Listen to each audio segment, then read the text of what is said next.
हर वो संख्या जिन्हें आप संख्या रेखा पर दर्शा सकते हैं उन्हें हम कहते हैं वास्तविक संख्याएं। आगे बढ़े, काल्पनिक संख्याएं क्या होती है भाई? ये वो संख्याएं जो वास्तव में है नहीं लेकिन एक कल्पना की गई है। हालांकि ये संख्याएं भी एक काल्पनिक है, बट ये हमारी डे टू डे लाइफ में यूज आती है, व्यवहारिक है, तो वो सब रियल नंबर्स हैं। 1 2 3 4 5 6 7 8 -1 -2 ये सब हो गई। काल्पनिक संख्याएं क्या होगी? जैसे आपने कभी ऐसी कोई संख्या अपने व्यवहारिक जीवन में यूज करी है क्या? -1 के ऊपर अंडर रूट, ऐसी कोई संख्या हम यूज नहीं करते, लेकिन मैथमेटिक्स में इसको बोलते हैं आयोटा। IOTA फुल फॉर्म इसका क्या होता है? IOTA, इसको बोलते हैं आयोटा। अब ये काल्पनिक संख्या है। अगर आप मेडिकल इंजीनियरिंग वाली फील्ड में जाते, IIT जेई की तैयारी करते, तो फिर वहां पे इस लेवल का भी मैथ्स आपको पढ़ना पड़ता है, लेकिन ये हमारे इस कंपटीशन एग्जाम्स में नहीं है। मिश्रित संख्याएं क्या हो जाएंगी? दो इन दोनों से मिक्स होके बन जाए।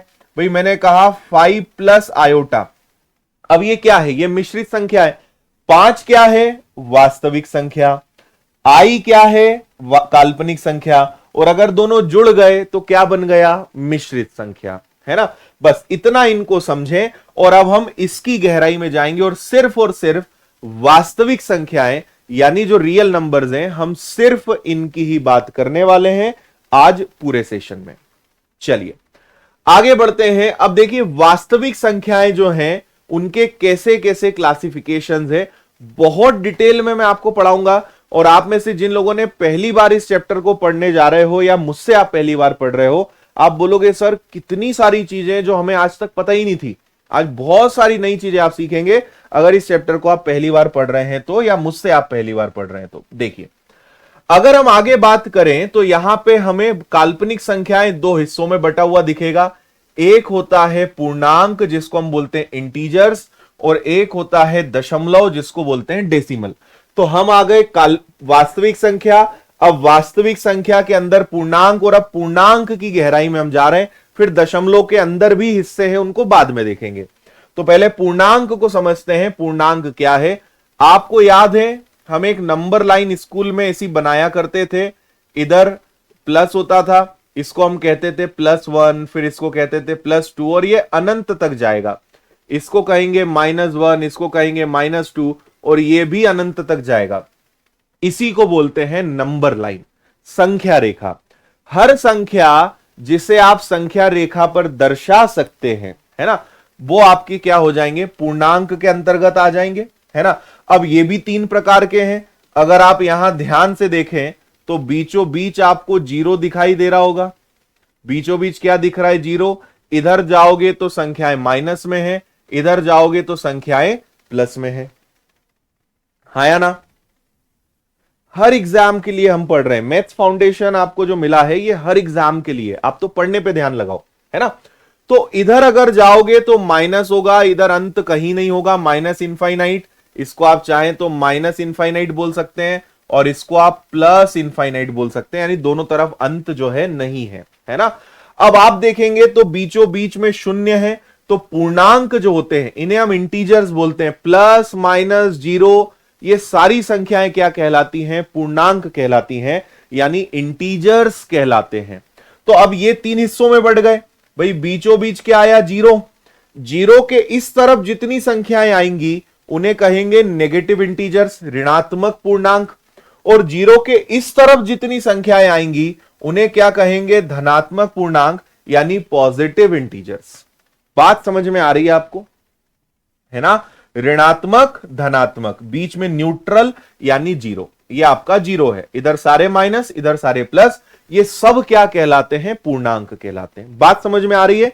अपने दिमाग में आप प्रॉपर स्ट्रक्चर बना रहे हो। हमने सबसे पहले शुरुआत करी कि भैया संख्याएं, तो संख्याओं के अंदर 3 प्रकार थे, उसमें हम गए वास्तविक संख्या, फिर वास्तविक संख्या के अंदर गए पूर्णांक, पूर्णांक के अंदर अगर हम गए तो अभी तक 3 हिस्सों में हमने बात करी। अब इसके और अंदर जाने वाले हैं, है ना। अभी दशमलव को छेड़ नहीं रहे हम, उसको बाद में देखेंगे। अभी हम इसके और अंदर जा रहे हैं।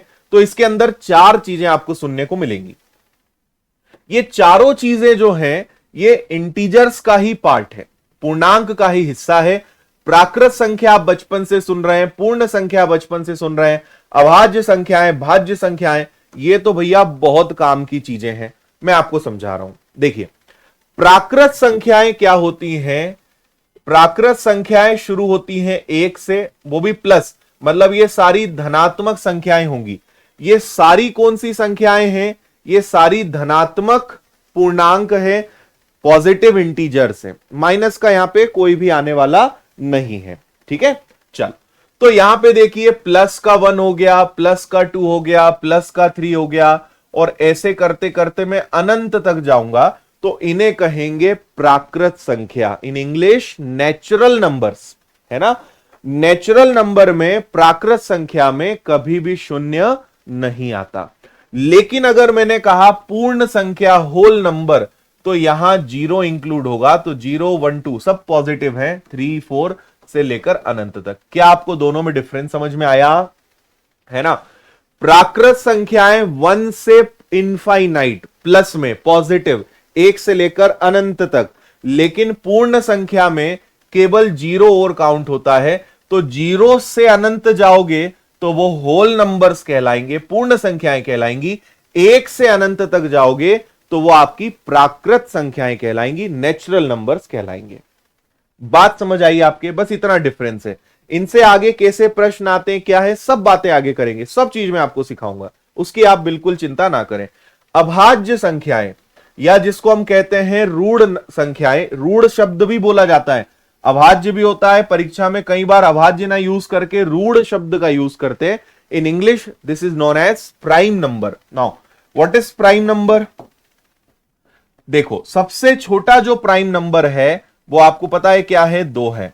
उसके बाद क्या है, 3 है, फिर क्या है 5, फिर क्या है 7, फिर क्या है 11, फिर क्या है 13, फिर क्या है 17, फिर क्या है 19, और ये चलता जाएगा। अब कई लोग बोलेंगे सर क्या प्राइम नंबर्स विषम संख्याएं होती हैं? नहीं, अभाज्य संख्याएं प्राइम नंबर्स यानी ऐसी संख्याएं जिसमें किसी दूसरी संख्या का भाग ना जाए। ठीक है, ऐसी संख्याएं जिसमें किसी भी दूसरी संख्या का भाग ना जाए। भाई मुझे बताओ कि क्या 11 में किसी संख्या का भाग जाता है? 1 की बात मत करो, 1 को छोड़ दो, मैं भी आपको बता रहा हूं कि 1 क्यों नहीं यहां पे लिखा है, उसका प्रूफ भी मैं आपको दूंगा, एक्सप्लेनेशन भी दूंगा। अभी जो मैं आपसे बोल रहा हूं बस उसको ध्यान से सुनो। मैंने क्या कहा कि हर वो संख्या जो किसी और संख्या से विभाजित ही ना हो, 1 को छोड़कर। 13 में किसी का भाग जा सकता है, किसी का नहीं जा सकता। 17 में किसी का भाग जा सकता है, भाई खुद 17 का जाएगा या 1 का जाएगा। इसके अलावा दुनिया में कोई संख्या नहीं है जो 17 में भाग दे दे पूरा पूरा, है ना। तो वो संख्याएं जिसमें किसी दूसरी संख्या का भाग नहीं जाता उन्हें बोलते हैं अभाज्य संख्याएं यानी प्राइम नंबर्स। इसके अलावा जितनी संख्याएं बची है ना, वो सब संख्याएं क्या कहलाएंगी? भाज्य संख्याएं या यौगिक संख्याएं या कंपोजिट नंबर्स। अब क्या बचा भैया? तो सबसे छोटा नंबर आता है 4, उसके बाद 6, उसके बाद 8, फिर 9, फिर 10, फिर 12, फिर 14, फिर 15, फिर 18, और ये अनंत तक जाएगा, है ना। 1 दोनों में नहीं आता। 1 को ना प्राइम माना जाता है, ना 1 को कंपोजिट माना जाता है। 1 ना अभाज्य है, ना 1 भाज्य है। रीजन मैं आपको भी थोड़ी देर में बता रहा हूं कि 1 दोनों में शामिल क्यों नहीं है। बात समझ में आई आपके? 1 2 3 4 से लेकर अनंत तक आने वाली जो संख्याएं हैं वो सब क्या कहलाती हैं? Prime numbers. अगर 0 शामिल कर लें तो वो सब क्या कहलाती हैं? होल नंबर्स, पूर्ण संख्याएं। अभाज्य संख्याएं जिसमें खुद का या 1 का भाग जाए, इसके अलावा दुनिया की किसी संख्या का भाग ना जाए, जो किसी से डिवाइड ना होती हो, नोन एज प्राइम नंबर, अभाज्य संख्याएं। उसके अलावा जितनी संख्याएं बची वो सब क्या हो जाएंगी? भाज्य संख्याएं, कंपोजिट नंबर्स। अच्छा, आपसे पूछा जाए सबसे छोटी अभाज्य संख्या कौन सी है, तो आंसर आएगा 2, है ना। सबसे बड़ी अभाज्य संख्या कौन सी है, तो उसका आंसर आएगा इनफाइनाइट। कितनी भी बड़ी संख्या हो सकती है। सबसे छोटा कंपोजिट नंबर, सबसे छोटी अभाज्य संख्या, तो आंसर क्या आ जाएगा? 4, है ना। अच्छा, 2 एकमात्र सम संख्या है अभाज्य संख्याओं में, ओनली इवन नंबर। इसके बाद कभी कोई इवन नंबर नहीं आएगा। 2 पहला, आखिरी, सबसे छोटा, सबसे बड़ा, एकमात्र सम संख्या है, सिंगल इवन नंबर है। इसके आगे जितने भी नंबर्स आएंगे वो सब विषम आएंगे। कारण इसके आगे अगर और कोई सम संख्या आ गई तो उसमें 2 का भाग तो जाएगा ही ना। हर सम संख्या में 2 का भाग तो जाएगा, हर इवन नंबर में 2 का भाग तो जाएगा, तो इसलिए कोई और इवन नंबर आगे नहीं होगा। 2 में किसी और का भाग नहीं जाएगा, लेकिन आगे कोई भी इवन नंबर आ गया तो उसमें 2 का भाग चला जाएगा। इसलिए 2 को हम क्या कहते हैं कि ये एकमात्र सम संख्या है। इसके आगे जितने भी नंबर आएंगे वो सब के सब क्या होंगे, विषम होंगे, ऑड नंबर्स होंगे। बात ओके है, क्लियर है आपको यहां तक? अब मैं आपको यह बताना चाहता हूं कि एक्चुअल में यह अभाज्य भाज्य का कंसेप्ट आया कहां से और क्यों एक को दोनों में नहीं रखा जाता है, या किसी संख्या को इनका हिस्सा बनना है तो इनकी क्या रिक्वायरमेंट है, क्या डिमांड है, वो मैं आपको बताता हूं। कुछ इंटरेस्टिंग फैक्ट्स मैं आपको बताता हूं, ध्यान से सुनिएगा। अभाज्य संख्याओं का कहना है कि सर हमारे परिवार में वही जुड़ सकता है जिसके ओनली 2 फैक्टर्स हो, जिसके सिर्फ 2 फैक्टर्स हो, सर वो हमारा हिस्सा बन सकता है। तो भाई हमने कहा कि अच्छा बताओ जरा 2 का क्या होगा, तो देखो 2 में 1 का भाग जाता है, 2 में 2 का भाग जाता है। फिर हमने कहा अच्छा चलो तुमने 19 को भी तो लिया था, तो 19 में 1 का भाग जाता है, 19 में 19 का भाग जाता है। फिर हमने कहा कि भाई क्या 29 भी हो सकता है क्या, तो ये बोलेंगे हाँ सर 29 भी हो सकता है, क्योंकि उसमें 1 और 29 का ही भाग जाएगा। आप इनमें से कोई भी संख्या ले लेना, उसके ओनली 2 फैक्टर्स होंगे, सिर्फ 2 गुणनखंड होंगे, सिर्फ 2 संख्याएं होंगी जिसमें उनका भाग जाएगा। तो इन्होंने कहा कि सर हमारे परिवार में अगर किसी को आना है तो उसके 2 फैक्टर्स होने ही चाहिए, 2 से कम भी नहीं चलेंगे, 2 से ज्यादा भी नहीं होने चाहिए सर। तो हमारा जो एक वाला भाई है ये गया, इसने इनसे कहा कि मुझे तुम्हारे परिवार में ले लो, तो इन्होंने कहा 2 फैक्टर्स दो, तो इसने कहा 2 तो नहीं है, मैं तो खुद एक ही हूं, तो इन्होंने कहा सॉरी तुम्हें हम अपने परिवार में नहीं ले सकते। तो एक इस कारण जो है इनके परिवार में नहीं आता, क्योंकि जिनके 2 फैक्टर्स होंगे एक में 1 का ही भाग जाएगा और किसका जाएगा, तो इसलिए वो इनके परिवार में नहीं आ सकता। फिर वो गया इधर कि इनसे कहा कि मुझे तुम अपने परिवार में ले लो, तो इन्होंने कहा कि भैया हमारे परिवार की शर्तें और अलग है, हमारे में मिनिमम 3 फैक्टर्स होना चाहिए, मिनिमम 3 फैक्टर्स होना चाहिए, और मैक्सिमम कितने भी चलेंगे। अगर तुम्हें हमारे परिवार में आना है तो तुम्हारे पास 3 फैक्टर्स होने चाहिए। तो एक ने बोला कि सिद्ध करके बताओ, तो इन्होंने कहा ये लो, ये देखो 4, 4 में 1 का भाग भी जाता है, 4 में 2 का भाग भी जाता है, 4 में 4 का भाग भी जाता है। फिर उसने कहा कि अच्छा 12 का बताओ, तो 12 ने कहा कि भैया 1 का भाग भी जाएगा, 2 का भाग भी जाएगा, 3 का भाग भी जाएगा, 4 का भाग भी जाएगा, 6 का भाग भी जाएगा, और खुद 12 का भाग भी जाएगा। मैंने क्या शब्द का प्रयोग करा, मिनिमम 3, कम से कम 3 होना चाहिए, 3 से ज्यादा भी होगा तो चलेगा, मिनिमम 3 होना चाहिए, है ना। तो कम से कम 3 फैक्टर्स होने चाहिए, और 3 से ज्यादा होगा तो चलेगा। फिर एक से बोला कि अब तुम बताओ तुम्हारे पास कितने फैक्टर हैं, तो एक ने कहा मेरे पास तो 1 ही है, तो इन्होंने भी बोल दिया सॉरी नहीं हो पाएगा, हमें कम से कम 3 चाहिए। तो एक बेचारा इन दोनों परिवारों का हिस्सा नहीं बन सका। क्या आपको लॉजिक समझ में आया, कारण समझ में आया, क्लियर? ऐसे भाज्य और अभाज्य संख्याएं बनी, है ना। अच्छा आपको कुछ इंटरेस्टिंग फैक्ट्स में बता देता हूं। आपसे पूछा जाए कि 1 से लेकर 50 तक, 1 से लेकर 50 तक हम क्या कर रहे हैं, कितनी अभाज्य संख्याएं होती हैं, कितनी भाज्य संख्याएं होंगी, कितनी अभाज्य होंगी, मैं उनके बारे में बता रहा हूं। तो 1 से लेकर 50 तक कितनी अभाज्य संख्याएं होती हैं, तो आपका आंसर आएगा 15। 1 से लेकर 50 तक कितनी, अच्छा अभाज्य संख्याओं को निकालने का कोई फॉर्मूला, कोई सूत्र नहीं है, है ना, ये हमेशा मैन्युअली काउंट करना पड़ता है। फिर अगला कि 51 से लेकर 100 तक कितनी अभाज्य संख्याएं होती हैं, तो आंसर आएगा 10। तो हम ऐसे भी बोल सकते हैं कि 1 से लेकर 100 तक कितनी अभाज्य संख्याएं होती हैं, तो आपका आंसर हो जाएगा 25। ये कभी कभी पूछ लिए जाते हैं कि 1 से 50 तक कितनी अभाज्य संख्याएं, 15, 1 से 100 तक कितनी है तो 25, 50 से 100 तक कितनी है तो 10, ये याद रखिएगा। है ना। अच्छा, 1 से 200 तक कितनी अभाज्य संख्याएं हैं, तो याद रखिएगा 46। 1 से लेकर 200 तक कितनी अभाज्य संख्याएं हैं, तो याद रखिएगा 46। ठीक है। और 1 से लेकर 1000 तक कितनी अभाज्य संख्याएं हैं, तो याद रखिएगा 168। तो ये दो फैक्ट्स और याद रखिएगा, इनको आपको सिंपल याद रखना है, रट्टा मारना है। और आपको एक और बहुत काम की बात बता रहा हूं कि हर अभाज्य संख्या 6 के प्लस माइनस 1 के फॉर्म में होती है। हर अभाज्य संख्या 6 के प्लस माइनस 1 के फॉर्म में होती है। अब आप बोलोगे सर ये क्या बला है, 6 के प्लस माइनस 1 का फॉर्म क्या है, तो ध्यान से सुनना।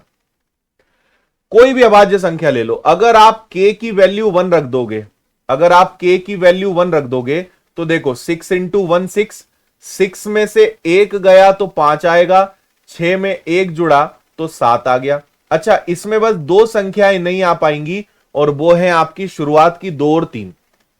2 और 3 को छोड़ के हर अभाज्य संख्या 6 के प्लस या माइनस 1 में आएगी। आपने सोचा कि सर k की वैल्यू 2 रख दें क्या, तो रख दो। 6 दूनी 12, 12 में से 1 गया तो 11, 12 में 1 जुड़ा तो 13। आप कोई भी k की वैल्यू रख देना 6 के प्लस या माइनस 1 में, वो हमेशा आपको एक अभाज्य संख्या ही देगा। क्लियर है बात। तो इसलिए कभी कभी ये क्वेश्चन आ जाता है ऑप्शन में कि हर अभाज्य संख्या 2 और 3 को छोड़कर आने वाली सभी अभाज्य संख्याएं हमेशा किस फॉर्म में होती है।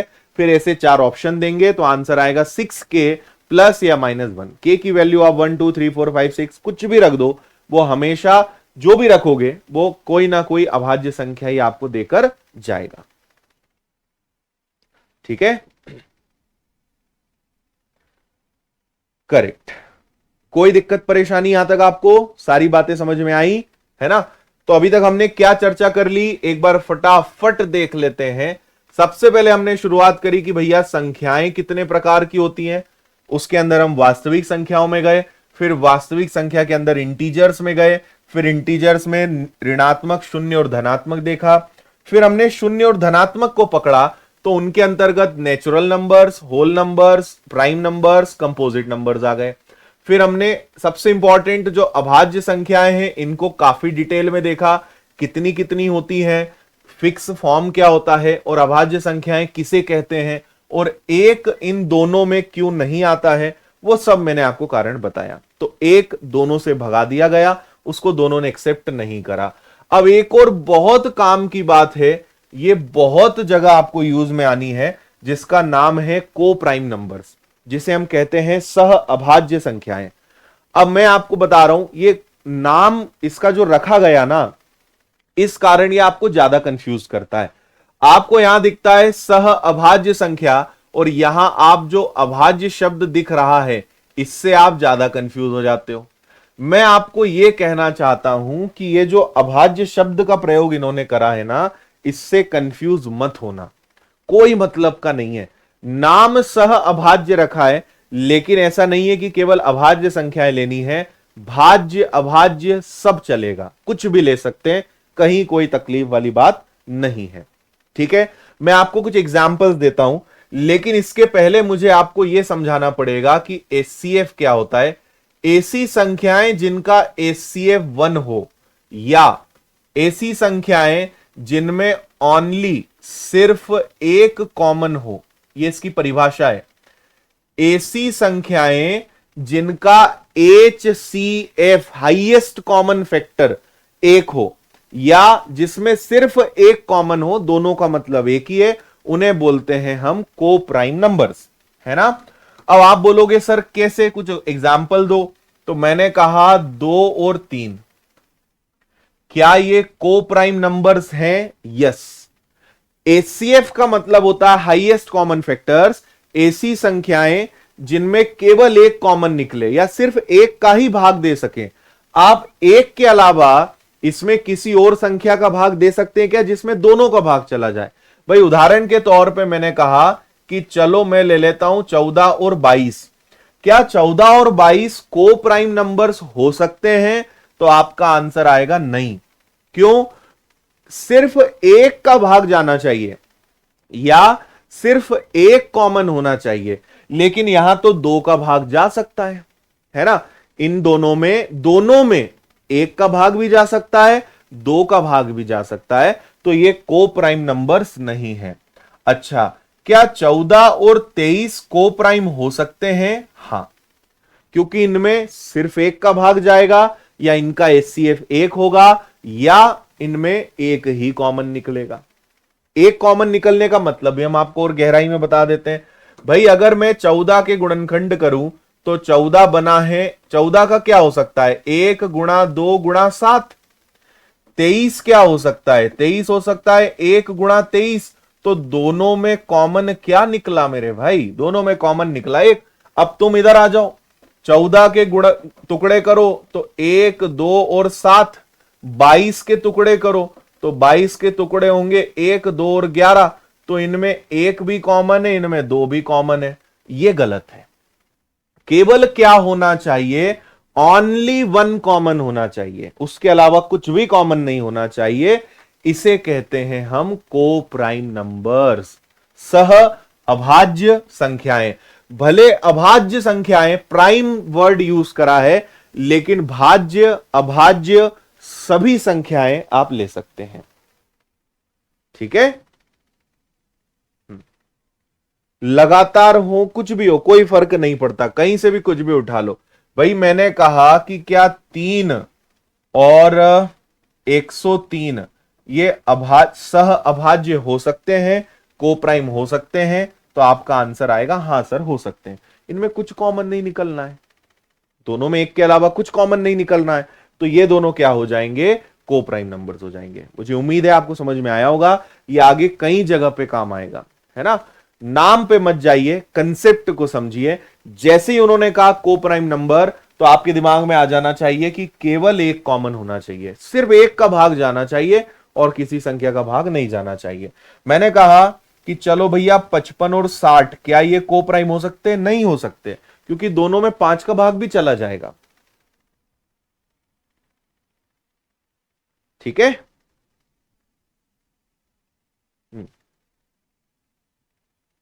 ये हमेशा जोड़े में चलता है। बहुत अच्छी बात आपने पकड़ी है, ये हमेशा पेयर में रहेगा, ये हमेशा जोड़े में रहेगा।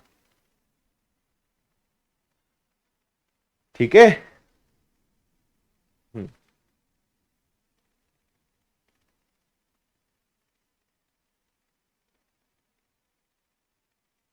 करेक्ट।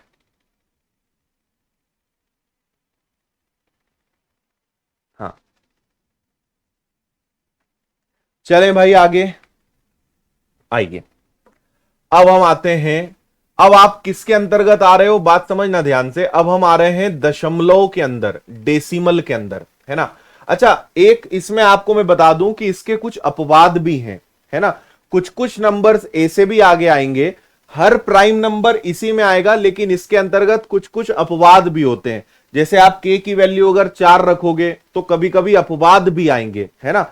जितनी भी प्राइम नंबर्स हैं वो सब इस फॉर्मेट में सेट होंगे, लेकिन कुछ संख्याएं रखने पर आपके भाज्य संख्याएं भी हाथ में आएंगी, तो कुछ इसके अपवाद भी हैं, ध्यान रखिएगा, है ना।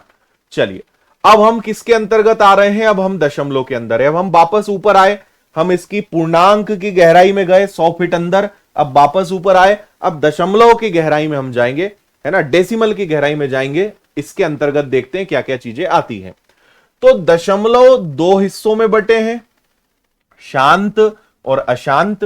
फिर अशांत दो हिस्सों में बटे हैं, फिर इसके अंदर परिमेय और अपरिमेय का कॉन्सेप्ट आएगा। अब इसको जरा अच्छे से समझते हैं विद एग्जांपल्स की क्या मतलब है शांत का और क्या मतलब है अशांत का, है ना। देखो, नाम से पकड़ना पड़ेगा। इंग्लिश में टर्मिनेटिंग, हिंदी में शांत। शांत का मतलब यहां पे चुप बैठने से नहीं है, शांत का मतलब है जिसका कोई अंत हो, जो किसी एक जगह पे जाके रुक जाए, अंत आ जाए, उसको कहेंगे शांत। जिसका कोई अंत ही ना आए उसे कहेंगे अशांत। फॉर एग्जाम्पल, मैंने आपसे कहा कि भैया 1 में 2 का भाग दो, तो आप कहोगे सर 0.5। मैं कहूंगा 1 में 3 का भाग दो, तो आप कहोगे सर 0.333333। क्या इसका कोई अंत है? ये उदाहरण है शांत का और ये उदाहरण है अशांत का। भावनाएं समझे आप? जो कट पिट के निपट सुलझ जाए, जिसका अंत सुनिश्चित है ना, जो एक सीमा पे जाके रुक जाए, पूरा पूरा भाग चला जाए, उसको शांत कहेंगे। जो चलता ही जाए, कोई अंत ही नहीं है, उसको क्या कहेंगे? अशांत कहेंगे। तो जैसे मैंने कहा 0.5, ठीक बात है। 0.64, ठीक है।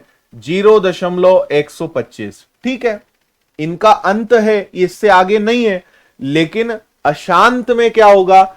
जिनका अंत कभी आए ही ना, 0.3333 और ये अनंत तक जाए। लेकिन फिर आप बोलोगे सर इसमें फिर दो हिस्से दिख रहे हैं, एक रिपीटिंग है और एक नॉन रिपीटिंग है। अब इसके भी दो प्रकार हैं, फिर उदाहरण से समझते हैं। कभी कभी आप देखेंगे जैसे 0.3333 कुछ एक फिक्स पैटर्न रिपीट हो रहा है। इनमें हमेशा एक पैटर्न होगा, एक क्रम होगा, वो रिपीट मारेगा। कभी कभी ऐसा होगा 0.123 123 123 और अनंत तक जाएगा। फिर 0.56 56 56 ये अनंत तक जाएगा। इनमें एक पैटर्न होगा, एक सुंदरता होगी, आपको अच्छा दिखेगा। इनमें कोई पैटर्न नहीं होगा।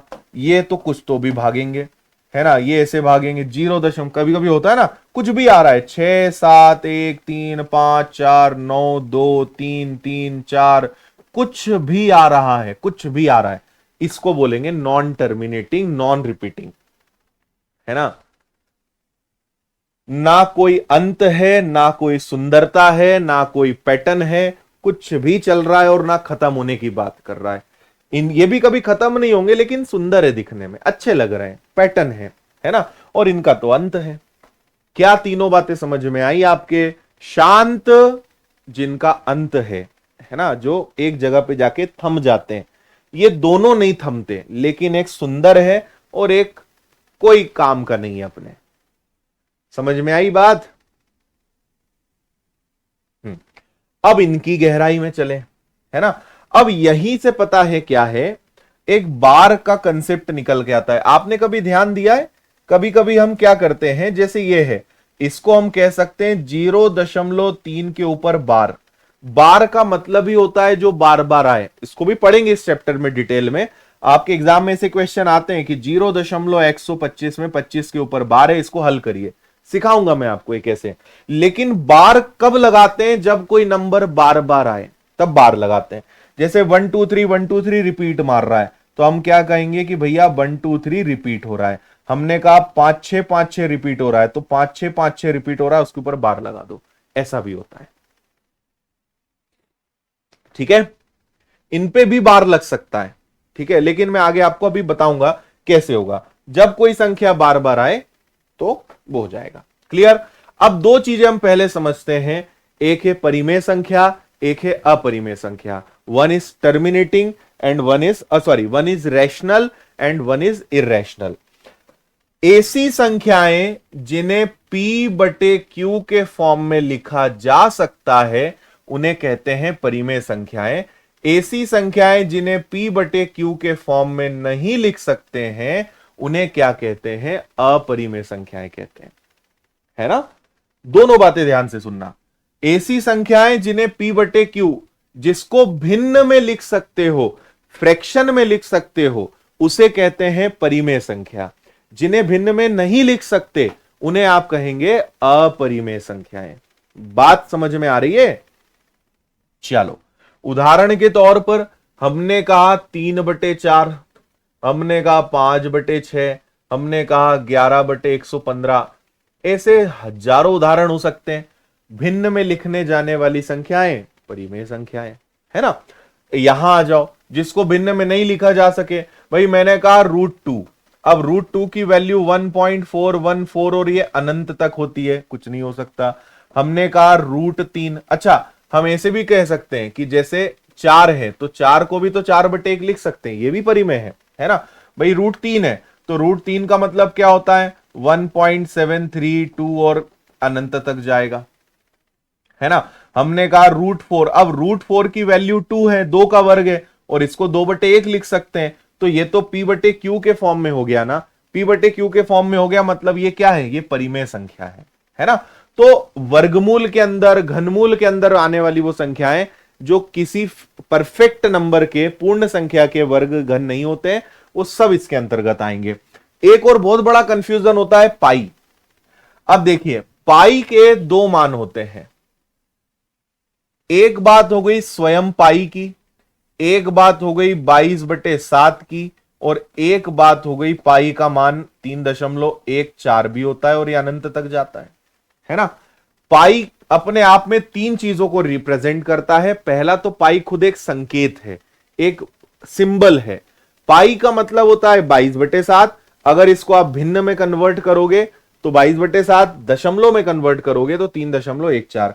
तो कहने का मेरा मतलब यह है कि अगर आपसे बोले कि पाई को कहां रखेंगे, पाई को क्या माना जाए, क्या पाई एक परिमेय संख्या है या अपरिमेय संख्या है, तो आपका आंसर आएगा कि भाई साहब पाई का मतलब है एक अपरिमेय संख्या। पाई क्या है, एक अपरिमेय संख्या है।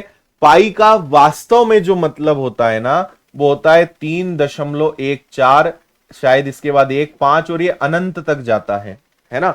पाई का एक्चुअल में मतलब ये था, पर क्योंकि इसको लिखने में बहुत तकलीफ होती थी तो गणितज्ञ लोगों ने इसका एक लगभग अप्रोक्सीमेटली वैल्यू निकाली और जिसको हम 22/7 के नाम से जानते हैं। तो आप कहोगे सर पाई का मतलब तो 22/7 होता है और ऐसी संख्या जिसे आप अंश बटे हर में लिख सको वो तो आपकी परिमेय संख्याएं होती हैं। ये बड़ा कंफ्यूजन है यहां पे। तो मैं आपको जो समझा रहा हूं समझो, पाई का वास्तव में वैल्यू ये है और ऐसी संख्याएं किस में आती, अपरिमेय संख्याएं में आती है, और ये तो एक लगभग मान है, इसलिए पाई को इसको ज्यादा महत्व नहीं देते, पाई हमेशा इसमें ज्यादा महत्व देते हैं। और अगर हम बात कर रहे हैं पाई की, अगर मैं कहूंगा 22/7 क्या है, तो 22/7 एक परिमेय संख्या है, लेकिन पाई क्या है या पाई का मान क्या है, तो वो वास्तव में अपरिमेय संख्या है, इरेशनल है। ये बात आप ध्यान रखना, ठीक है। ओके भाई। यस सारस्वत, यहां तक सारी बातें क्लियर हुई आपको, कोई दिक्कत परेशानी?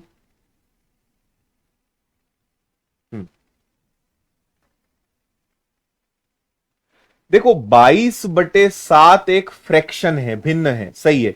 हम 22/7 कहेंगे तो वो परिमेय है, लेकिन पाई क्या है, पाई की वैल्यू क्या है, ये दोनों अपरिमेय है ना। फिर भी समझ ना आए तो फिर आपको रट्टा मारना पड़ेगा।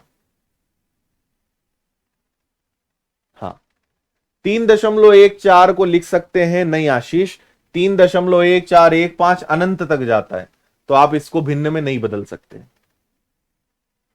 आप भिन्न में उसको बदल सकते हो जो एक सीमा पे जाके रुके।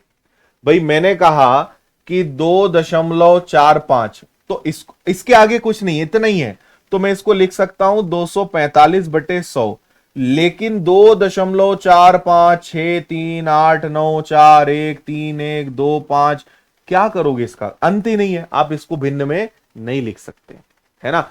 जिसको भिन्न में नहीं लिखा जा सकता उसको ही अपरिमेय कहते हैं, और उसी को पता है क्या है, अब मैं आपको एक और बात बताता हूं। क्या शांत दशमलव को आप p/q के फॉर्म में लिख सकते हो? हां, शांत दशमलव के अंदर आने वाली हर संख्या अपने आप में क्या होगी, परिमेय संख्या होगी। रिपीटिंग नंबर्स को भी आप p/q के फॉर्म में कन्वर्ट कर सकते हो, तो ये सब भी क्या होंगी, ये सब भी अपरिमेय संख्या, ये सब भी परिमेय संख्याएं होंगी, ठीक है। ये बार का सिस्टम है, ये मैं आपको सिखाऊंगा, इनको कभी आप p/q के फॉर्म में कन्वर्ट नहीं कर सकते। तो नॉन रिपीटिंग, नॉन टर्मिनेटिंग के अंतर्गत आने वाली सभी संख्याएं क्या कहलाती हैं, ये सब कहलाती हैं अपरिमेय संख्याएं। समझ में आई आपके?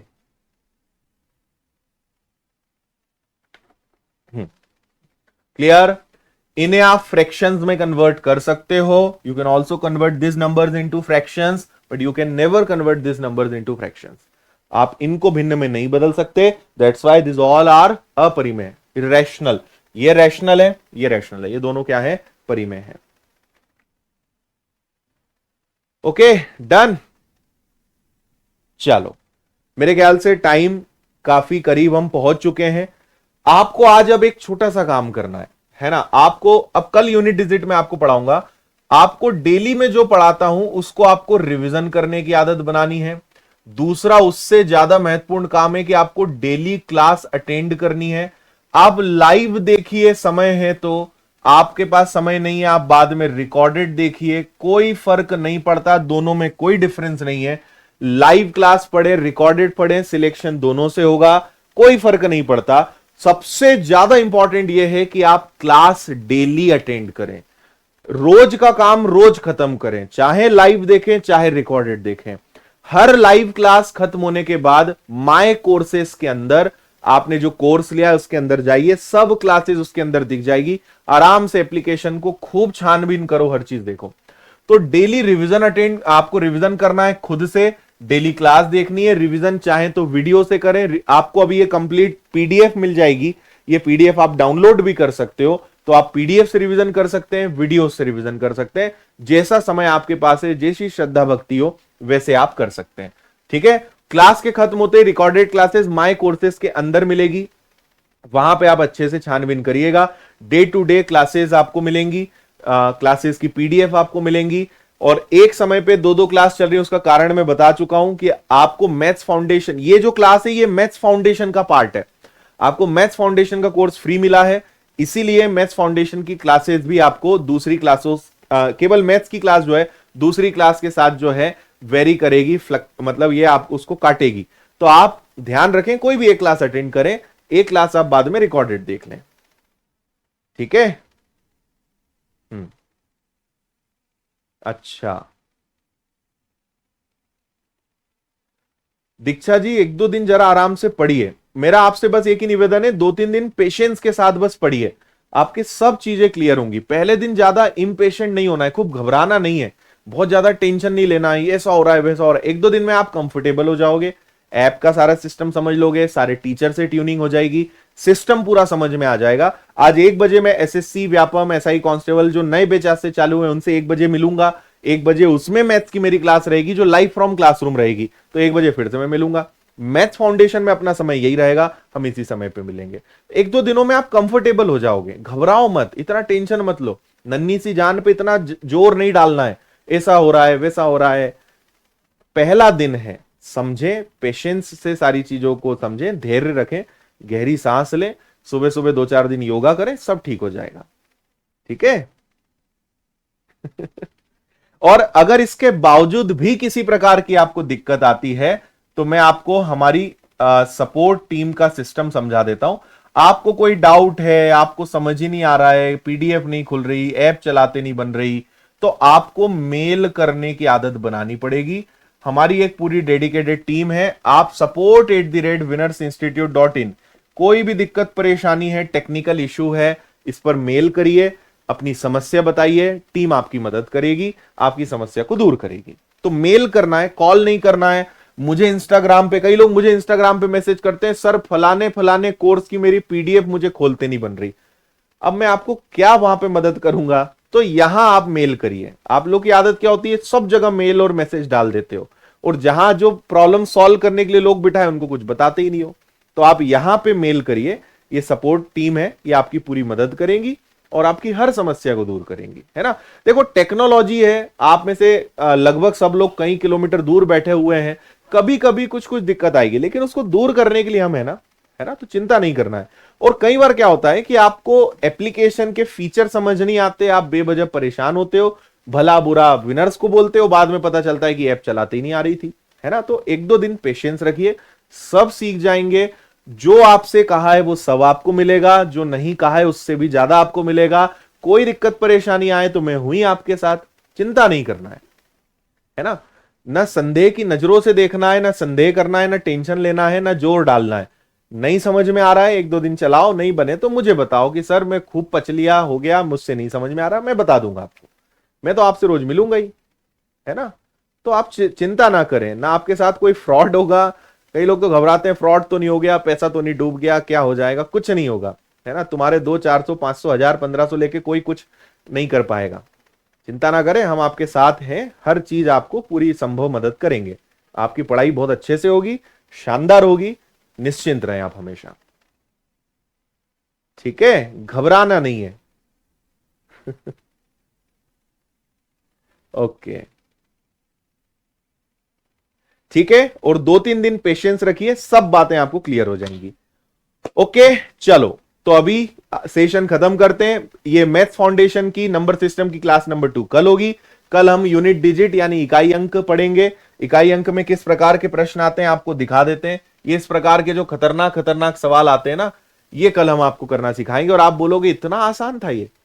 1 बजे SSC Vyapam foundation SI constable के बच्चों से मैं मिलूंगा। 1 बजे अपनी लाइव क्लास रहेगी, लाइव फ्रॉम क्लासरूम, उसमें हम मिलते हैं। मैथ फाउंडेशन आपको फ्री कोर्स मिला है, फायदा उठाइए और ज्यादा परेशान मत करा करो टीचर को। ठीक है, चलो tata bye bye, take care, जय हिंद, वंदे मातरम। खुश रहिए, मस्त रहिए, मुस्कुराते रहिए, टेक केयर।